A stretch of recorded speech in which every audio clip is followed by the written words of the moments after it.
골로새 2장 6절에 7절입니다. 2장 6절에 7절.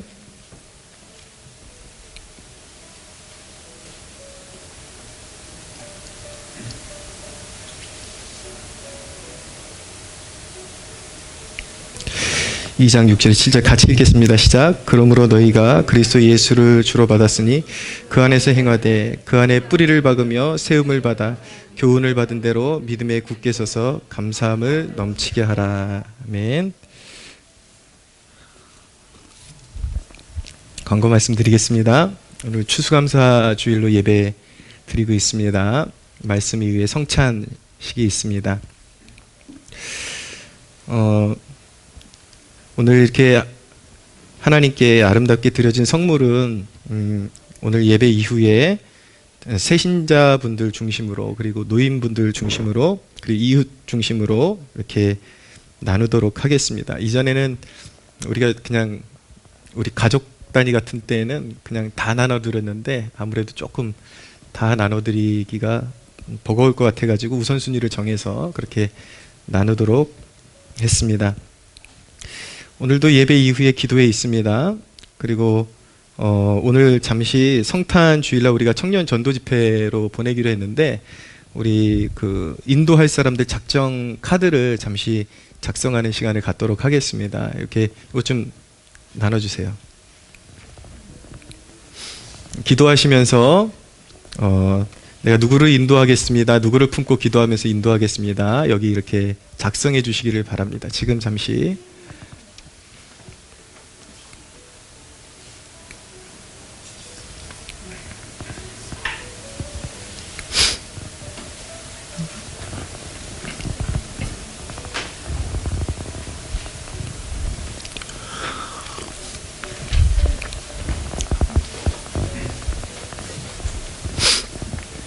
이거는 제출하는 게 아니라 자기가 가지고 다니면서 기도할 때 그 이름 보면서 이 사람 인도해 달라고 그렇게 하나님께 간구할 때 이렇게 소지하고 다니는 겁니다.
일단 떠오르는 대로 작성하시고 또 기도하면서 또 떠오르는 사람들이 있으면 계속 추가적으로 이렇게 작성을 해주시고 이렇게 기도하시면서 또 이렇게 권면을 하셔야 됩니다. 그래야지 나올 수가 있습니다. 이왕이면은 여러 사람을 이렇게 염두에 두고 기록하시고 그러면 그 중에 꼭 한두 명은 나오게 됩니다. 그러니까 이렇게 사용하시기를 바랍니다. 그리고 한 가지 광고 더 드리겠습니다. 책 소개 좀 하려고 그러는데 이 세계관 매뉴얼이라는 책이 있습니다. 이게 우리가 이 시대를 살아가는데 기독교적인 가치관을 파괴하는 그런 가치관들, 이념들이라는 게 있거든요.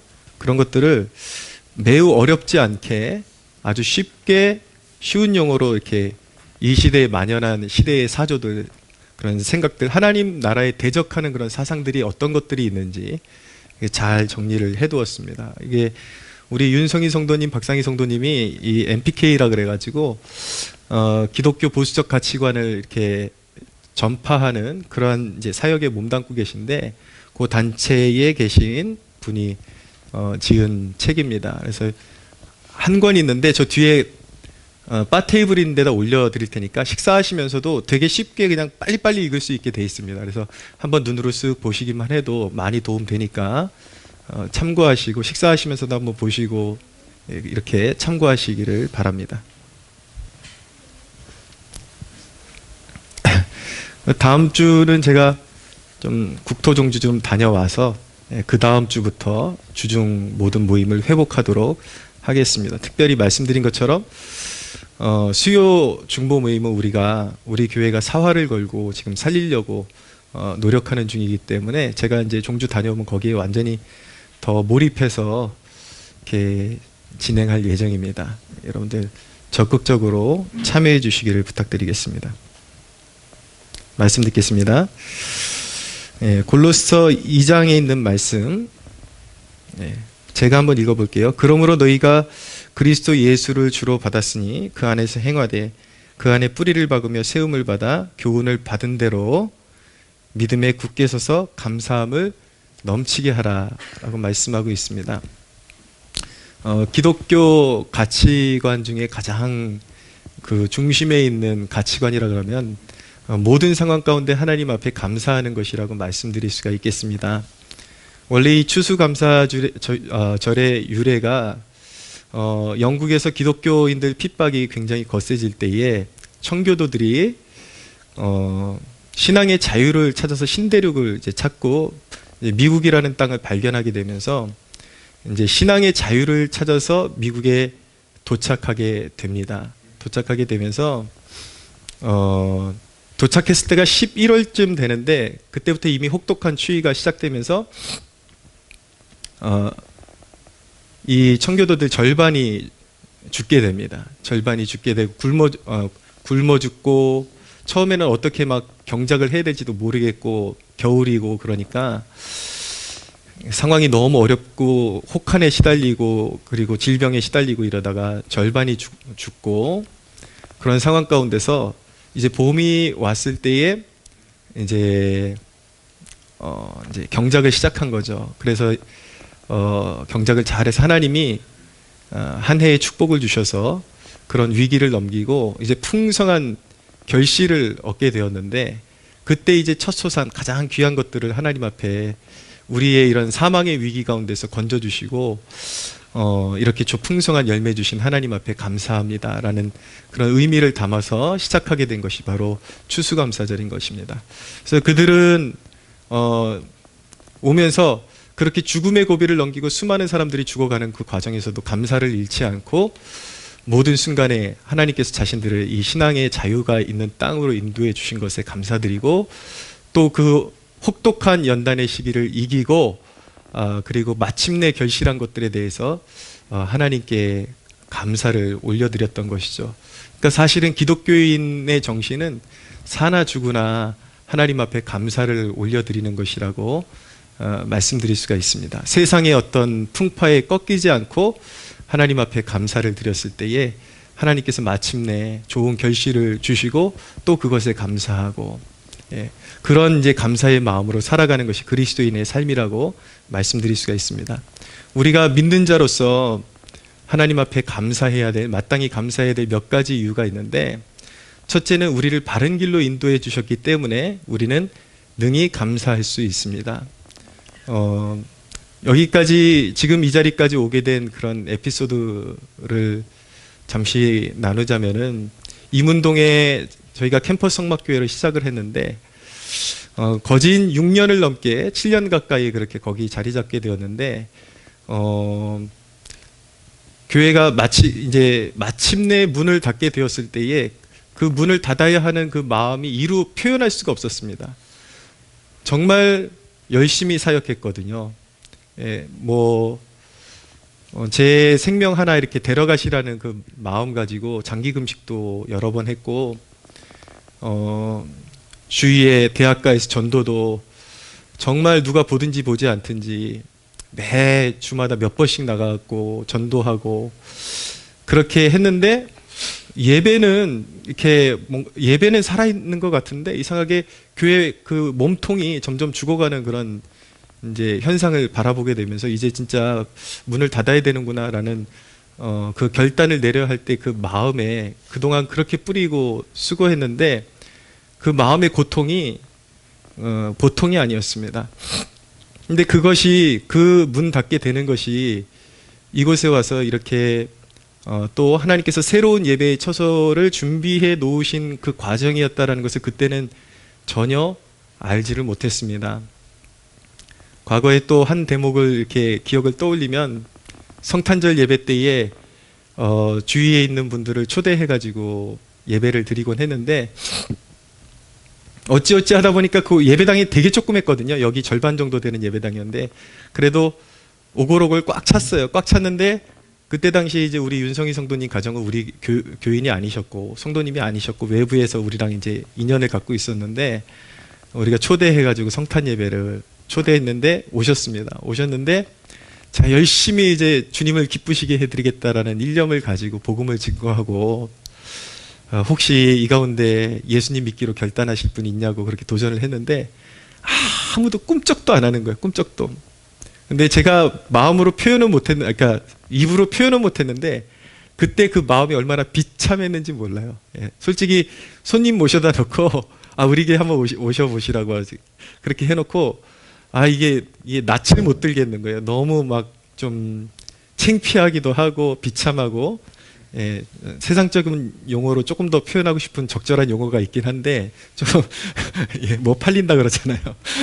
네, 뭐 팔려가지고 참 마음이 어려웠던 그때는 아무리 심어도 진짜 요만한 싹 하나 보이지 않는 그런 시절을 보냈는데 이제 와서 하나님께서 이제 와서 바라보면은 하나님께서 이곳으로 옮겨주셨고 아름다운 예배당을 우리에게 주시고 또 지금은 조금씩 이제 열매들이 맺혀지고 있지 않습니까? 그래도 복음 전하면 거기서 돌아서시는 분들이 조금씩 나타나기 시작하고 이렇게 열매 주시려고 하나님께서 그 당시에 하나님께서 문을 닫게 하시는 섭리가 있었다라는 것을 알게 되는 것입니다. 그 당시에 보면 너무나도 마음이 고통스러웠지만 전체 큰 그림으로 봤을 때는 하나님께서 올바른 길로 인도해 주셨다라고 고백할 수밖에 없게 되는 것입니다. 할렐루야. 네, 하나님은 우리를 올바른 길로 인도하십니다. 여러분도 그렇습니다. 여러분들 가운데는 지금도 뭐 고난은 우리 인생 가운데 고난은 끊이지 않는 거니까 그런 잔잔한 고난 가운데 계속 지나시는 분들이 있을 줄로 알지만 특별히 어떤 험난한 그런 과거의 어떤 고난과 역경이 있었기 때문에 여러분들이 예배의 자리에 나올 수 있게 되었고 하나님 앞에 설 수 있게 되었다라는 것, 그것은 여러분들의 영혼이 잘 되고 있다라는 증거임을 믿어야 하는 것입니다. 여러분들의 영혼이 잘 되고 있는 거예요. 하나님 앞에 나온 것이. 그것이 아니었다면 하나님을 찾지 않았겠죠. 예배의 자리를 찾지 않았겠죠. 그러니까 결론적으로 보면은 지금 여러분들은 올바른 자리에 와 있는 것이고 그리고 영혼이 잘 되고 있는 과정 가운데 있다라는 것을 믿어야 하는 것입니다. 하나님의 법칙은요, 하나님의 사람으로 세우시기 위해서 1차적으로 공식이 있습니다. 그것은 무엇이냐면 무너뜨리는 것입니다. 여러분들이 이전에 하나님 없이 살던 삶을 무너뜨리셔요. 그래서 그 당시의 체감으로는 정말 견딜 수 없을 정도의 고통이 허락되고 수반되는 것을 통해서 하나님의 그런 은혜의 그런 계획 가운데 있는 백성들이 영적으로 방황하고 겉돌다가 하나님께로 돌아와서 다시 예배자로 세워지고 하나님 앞에 헌신하는 사람으로 세워지게 되는 은혜가 있게 되는 것입니다. 사랑하는 여러분, 지금도 여러분들의 삶 가운데 녹록치 않은 환경 가운데 있다 할지라도 여러분들이 하나님의 존전 앞에 올바로 서게 된 그 자체가 축복임을 믿으시기를 바랍니다. 하나님께서 우리를 바르게 인도해 주셨기 때문에 우리는 첫째로 감사할 수 있습니다. 두 번째 감사할 수 있는 이유는 무엇이냐면 하나님께서 우리에게 새로운 기회를 주셨기 때문에 우리는 감사할 수 있는 것입니다. 여러분, 이 예배의 자리에 부름받았다라는 것은 남은 인생을 이제 하나님께 순종하는 삶을 살라는 기회를 주신 것입니다. 하나님은 인생의 문을 닫기도 하고 열기도 하시는 분이신데 여러분, 회개할 수 있는 기회가 주어졌다는 것이 얼마나 큰 축복인지 알고 계십니까? 많은 사람들은 하나님 앞에서 죄를 짓고 살아가다가 회개의 기회를 한번 만나보지도 못하고 인생의 종지부를 찍는 사람이 비일비재합니다. 이 세상에는 차고 넘치고 있습니다. 하나님께서 인생의 기회를 한 번만 더 주셨어도 좋았을 텐데 정말 제대로 회개할 기회도 찾아보지도 못하고 그렇게 죄 가운데 살다가 그냥 인생을 마감해버리고 그 무서운 이제 영원이라는 세상 속에서 고통이 없는 곳에 영원을 보내게 되는 것이 아니라 영원토록 고통받는 지옥의 형벌을 받아야 하는 곳으로 떨어지게 되는 것입니다. 근데 여러분, 이 예배의 자리는 여러분으로 하여금 과거의 부끄러운 그런 행동들을 씻어버리고 하나님의 자녀로 거듭날 수 있는 기회의 장으로 주어졌다는 것을 믿으시기를 바랍니다. 여러분 이 자리에 예배하러 나오신 것은 그냥 단순히 인간의 위로를 받으려고 나오신 것이 아닙니다. 그리고 여러분들이 조금 더 옛날보다 조금 더 착한 사람이 되려고 이 자리에 나온 것은 아닙니다. 물론 주님을 올바로 만나면 성품적인 변화도 분명히 있지만 단순히 좀 더 착한 사람이 되고 그냥 좀 더 위로받기 위해서 이 자리에 오게 되신 것이 아니라 죄악된 삶을 씻어버리고 이제는 영원한 삶을 취하는 하나님의 사람으로 부르셨기 때문에 이 자리에 와 있다는 것을 기억하시기를 바랍니다.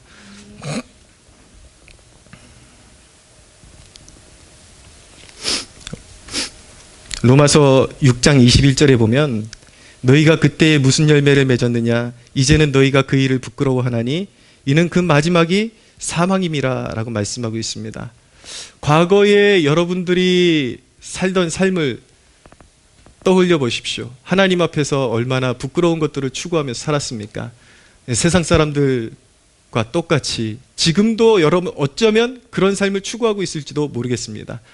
하나님 안에서 만족을 찾지를 못하고 세상의 쾌락과 즐거움을 그대로 탐닉하면서 세상 사람들의 삶의 양식을 그대로 지금 받아들이고 살아가고 있다면 돌이켜야 하는 것입니다. 그 마지막 열매는 사망이라고 말씀하고 있습니다. 사랑하는 여러분, 이 시간 이제는 더 이상 그렇게 부끄러운 삶에 몸담아서는 안 되고 죄악된 삶에 몸담아서는 안 되고 모든 사망과 저주를 이기신 예수 그리스도를 주로 삼아 이제부터는 내가 원하는 대로 사는 삶을 사는 것이 아니라 하나님이 기뻐하시는 삶을 살도록 여러분들을 부르신 그 부르심에 여러분들의 삶의 내용을 바꾸시고 변화시키시기 위해서 부르신 기회의 장이라는 것을 꼭 기억하시고 이 기회의 장을 거절하거나 외면하는 죄를 범치 않는 여러분들 되시기를 예수님의 이름으로 축복합니다. 예. 변화되면 여러분들이 마음을 바꾸고 주님께로 돌아서면 여러분들의 삶 가운데는 반드시 변화가 일어나게 되어 있습니다. 지금 여러분들의 삶이 여러분들이 눈으로 평가하는 것과는 전혀 다르게 여러분들도 알지 못하는 하나님의 계획이 있다는 사실을 믿어야 하는 것입니다. 성경은 분명히 그리스도께서 내 안에 사신다라는 말씀을 하고 있거든요. 그러니까 능동적으로 내가 살아서 내 인생이 사라지는 것이 아니라 이제 우리가 그리스도 예수 안에 있다면 예수님께서 실제적으로 우리 안에서 성령으로 통치하시면서 자신의 일을 이루어가고 계시다라는 사실을 믿어야 하는 것입니다. 그렇기 때문에 여러분들이 주님 안에 머물기만 하고 인내하기만 하면은 여러분들이 원치 않아도 아름답게 맺는 열매들이 있다라는 것을 꼭 믿으시기를 바랍니다. 세 번째로 감사할 수 있는 이유는 그런 의미에서 하나님께서 우리를 향해서 가지고 계신 계획이 반드시 이루어질 것이기 때문에 우리는 감사할 수 있습니다. 오늘 예배에 나오신 분들 가운데는 마음에 여러 가지 어려움이 있는 분들이 있을 수도 있습니다. 내 인생의 지금 현 주소의 모습을 보니까 여러 가지 삶의 곤고함이 있고 실패와 낙담과 그리고 질병과 그리고 여러 가지 괴롭히는 그런 것들이 끊이지 않는데 내 삶 가운데 하나님의 뜻이 이루어진다라는 것은 전혀 어울리지 않는 것 같다라고 그렇게 이렇게 반박하고 싶은 마음이 들 수도 있을 것입니다. 그러나 여러분, 그것은 하나님의 뜻에 대한 오해 때문에 그런 오해가 생기는 것입니다. 하나님의 뜻이 우리의 삶 가운데 이루어진다라는 것을 평가할 때 우리 눈앞에 벌어지고 있는 현상으로 평가해야 되는 것이 아니라 하나님께서 우리의 삶 가운데 이루시는 구속사적인 사건을 중심으로 평가를 해야 하는 것입니다. 무슨 말씀이냐면 야곱이라는 인물이 있습니다. 이 야곱이 나중에 노년에 애굽왕 바로 앞에 서가지고 자기의 그 수없는 세월들을 평가할 때에 뭐라고 고백했냐면 내가 그동안 험악한 세월을 보내었나이다 라고 그렇게 평가를 했습니다. 믿음의 조상 야곱도 하나님 앞에서 순탄치 않은 삶을 오랫동안 살아왔다라는 것을 그렇게 표현한 것이죠. 그에게도 고통이 면제될 수 없었고 때론 실패가 있었고 때론 하나님 앞에 잘못해서 징계도 받았고 여러 가지 우여곡절이 있었지만 그런 파편적인 내용들을 보면은 실패한 인생 같고 축복받지 못한 것 같은 그러한 이제 갈등과 오해가 생길 수도 있지만 그의 인생 전체를 파노라마처럼 펴놓고 보면 그의 인생 가운데 하나님께서 행하신 일이 무엇이었습니까? 그는 형 발 뒤꿈치를 잡은 자, 원래는 욕심에 가득한 자요. 인간적인 마음으로 가득한 자였지만 하나님께서 그를 빚으시고 연단시키셔서 야복강가에서 야곱이 하나님과 씨름하는 그 과정을 통해서 그 기도의 승리를 거두게 되고 하나님께서 야곱에게 이스라엘이라는 이름을 주셨죠. 이스라엘이라는 이름을 주셨을 뿐만 아니라 야곱을 통해서 12아들을 이제 일으키셨는데 그 12아들이 바로 이스라엘 12지파의 조상이 되는 것입니다. 무슨 말씀입니까? 야곱을 통해서 이스라엘 나라를 온전히 이루시는 그 일을 바로 야곱을 통해서 성취하셨다라는 것입니다. 할렐루야. 예. 이런 관점으로 보면 이게 하나님의 구속의 역사라는 거예요. 하나님의 인류 구원을 향한 구속의 역사 가운데 야곱을 통로로 사용하시는데 야곱의 삶 가운데 고난이 끊이지 않았지만 야곱의 삶의 전체적인 그 그림을 조망해 봤을 때에 야곱은 분명히 축복받은 사람이었고 하나님의 영광을 위해서 쓰임받은 그릇이었다라는 것, 그의 삶 가운데 하나님의 뜻이 이루어졌다라는 것을 우리는 분명하게 직시할 수 있어야 하는 것입니다. 한 가지 사건을 떠올리면은 야곱에게도 정말 사랑하는 사람을 잃어버려야 하는 그런 슬픔을 겪어야 할 때도 있었습니다. 라헬이라는 아내, 야곱이 가장 사랑하는 아내였죠. 이 라헬이 이 아들을 낳으면서 자기의 죽어가는 그 신세를 보면서 이 아들을 향해서 이름을 베논이라고 했습니다. 슬픔의 아들이라는 뜻이죠. 그런데 야곱이 라헬이 베논이라고 이름을 붙이려는 것을 딱 막아서면서 야곱이 그 이름을 정정을 해줍니다. 아니다. 이 아들은 베논이가 아니라 베냐민이다. 베냐민은 오른손의 아들, 권능 있는 아들이라는 뜻을 가지고 있는 것입니다. 그 슬픔, 아내를 잃어야 하는 그 슬픔 가운데서도 믿음을 잃지 않고 믿음으로 고백하는 그 야곱의 모습이 굉장히 돋보이는 대목이라는 것이죠. 여러분, 우리 그리스도인들은 어떤 극한의 상황에서도 앞길이 보이지 않아도 하나님께서 무언가 숨겨놓으신 반드시 뜻이 있으리라는 선하신 계획이 있으리라는 그 믿음 가지고 감사와 그리고 믿음의 고백을 하는 사람이 바로 예수 믿는 사람들이라는 것을 믿으시기를 바랍니다. 바로 그 35장에 창세기 35장에 라헬이 죽음을 맞이하게 된 그 다음 기사가 무엇이냐면 바로 야곱의 아들은 12명이라 이렇게 기록이 되어 있는 것입니다. 무엇입니까? 사랑하는 아내가 죽었지만 하나님의 뜻이 성취되고 이루어지는 순간인 것입니다. 이스라엘의 12지파가 형성되어지는 그 순간, 역사적인 순간이라는 것이죠. 하나님의 구속 역사를 이루어 가시는데 필요한 그 모든 것들이 완전하게 이루어지고 성취되는 순간, 비록 사랑하는 것을 잃어버렸지만 그 고통은 우리가 모든 것을 해석할 수는 없습니다. 왜 그런 꼭 고통을 통해서만 열매를 주실까? 저도 잘 몰라요. 그것은 하나님께서 영원한 세상 속에서 우리를 보상해 주시고 다 설득시켜 주실 것을 믿으시기를 바랍니다.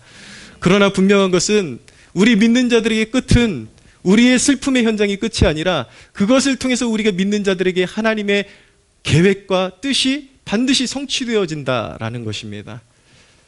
야곱의 삶 가운데 아들들을 통해서 12지파가 세워지게 되고 그 가운데 유다라는 아들의 그 후손을 통해서 우리의 믿음의 구주신 예수 그리스도가 이 땅에 오시게 되는 것이죠.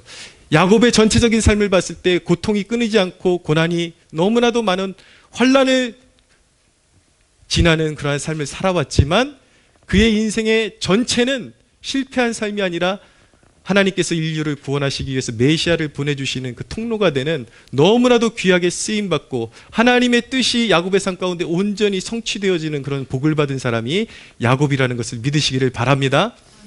네, 여러분에게도 반드시 하나님께서 그렇게 해주실 것입니다. 믿음으로 한순간도 물러나지 말고 항상 그리스도 안에 거하시는 여러분들 되시기를 축복합니다. 여러분 생각해 보십시오. 세상에서 지금 당장 눈에 보이는 그런 현상적으로 모든 것이 잘 되지만 결국은 자녀들 때 이르기까지 후손들 때 이르기까지 하나님을 섬기지도 않고 하나님을 끝끝내 등지고 돌아서서 대적하다가 자손들 대대로 그냥 육신적으로 살다가 멸망하는 존재로 서는 것이 축복입니까? 아니면 지금 고통이 있고 환난이 있고 뜻대로 되지 않지만 그 어떤 사건을 통해서 그 가정이 믿음으로 돌아오게 되고 믿음에 서게 되고 또 그 가정을 사용하셔서 믿음의 역사를 일으키시는 것, 여러분 이 전자와 후자 어떤 것이 축복받은 인생이겠습니까? 당연히 우리의 삶에 어떤 사건들이 있지만 고통스러운 일들이 있지만 우리의 생각으로 다 이해할 수 없는 일들이 있지만 그런 것들을 통해서 하나님께로 다시 불러 모으셔서 하나님의 강권적인 주권적인 역사로 절대 주권적인 역사로 은혜를 주시고 믿음의 가정으로 세워주시고 때때로 인생에 계속해서 주어지는 이해할 수 없는 고통이 계속해서 점철된다 할지라도 믿는 자들에게 끝끝내 그 역경을 이길 수 있는 힘을 하나님께서 계속 공급해 주시면서 의도하지도 못했던 아름다운 열매를 맺게 해주신다면 얼마나 그것이 복되고 아름다운 삶이겠습니까? 사랑하는 여러분, 그냥 눈에 보이는 그런 세상적인 복에 집착하지 말고 지금 고난의 현장을 통과하고 있다 할지라도 반드시 하나님께서 여러분들의 삶 가운데 계획하신 뜻을 이루시고 그리고 회복의 역사를 이루어 주실 것을 믿고 믿음으로 담대히 이 믿음의 길을 따라갈 수 있는 여러분들 되시기를 축복합니다. 예수님 안에 거하십시오. 그러면 뜻이 하늘에서 이루어진 것 같이 땅에서 이루어지게 될 것입니다. 분명히 믿으시기를 바랍니다. 여러분들의 삶 가운데 여러분들만을 위한 하나님의 계획이 분명히 존재하고 있음을 믿으시기를 바랍니다. 예. 모든 것은요, 하나님의 역사는 제가 보니까 10중 9은 9 이상은 실패를 통해서 하나님의 역사가 이루어지더라고요. 사역자들도 세우는 경우들을 보면은 하나님께서 멀쩡한 사람 잘 안 세우십니다. 항상 무언가 실패하고 깨진 사람들 세워가지고 온전히 하나님 의지하게 만드셔가지고 깨진 영혼인데 또 다른 깨진 영혼들을 일으켜줄 수 있는 그릇으로 하나님께서 사용하시는 법칙이 무엇인가? 바로 깨진 영혼에게 은혜를 부으셔서 하나님께서 귀한 영혼들을 먹이시고 기르시는 그릇으로 사용하시는 것입니다. 할렐루야. 예수님 안에 거하십시오. 과거에 여러분들의 그런 쓰디쓴 아픔들이 씻어지고 예수 그리스도 안에서 때가 무르익으며 여러분들에게 새 길을 행하시고 새 길을 열어주시고 새 일을 행하시는 놀라운 역사가 있을 줄로 믿으시기를 바랍니다. 그러므로 우리는 그런 관점으로 역사를 바라보고 우리의 삶을 바라보는 사람들이기 때문에 우리의 삶의 현장이 지금 어떠한 현 주소 가운데 있을지라도 우리는 넉넉히 기쁨으로 하나님 앞에 마음을 다해 감사할 수 있음을 믿습니다. 오늘 이 예배를 통해서 여러분들의 마음 가운데 눌렸던 마음들이 다시 회복되어지고 알 수 없지만 하나님께서 나를 분명하게 인도하고 계시다, 이끌고 계시다, 그리고 나의 삶 가운데 그리스도 예수 안에서 나를 향하신 뜻은 반드시 이루어질 것이다. 오히려 여러분, 지금의 신세를 한탄하지 말고 내가 주님께서 주신 기회를 잘 활용하고 있는지에 더 집중할 수 있는 여러분들 되시기를 바랍니다. 잠시의 역경에 흔들리고 떨어져 나가지 마시고 그리스도 안에 꼭 붙어 있어서 나는 포도나무요 너희는 가지니 너희가 나를 떠나서는 아무것도 할 수 없고 너희가 내 안에 거하면 너희가 절로 열매를 맺나니 풍성하게 맺을 것이라는 그 말씀 믿고 주님 안에 앞이 보이지 않아도 깜깜해도 그래도 나는 다 할 수 없지만 그래도 주님 안에 거하고 주님께서 이루시는 놀라운 역사를 바라보는 여러분들 되시기를, 여러분들의 삶 가운데 야곱처럼 하나님의 구속에 놀라운 역사의 지평이 성취되어지고 이루어지는 그리고 넓혀지는 역사가 있기를 예수님의 이름으로 축복합니다. 하나님께 영광의 박수 올려드리겠습니다.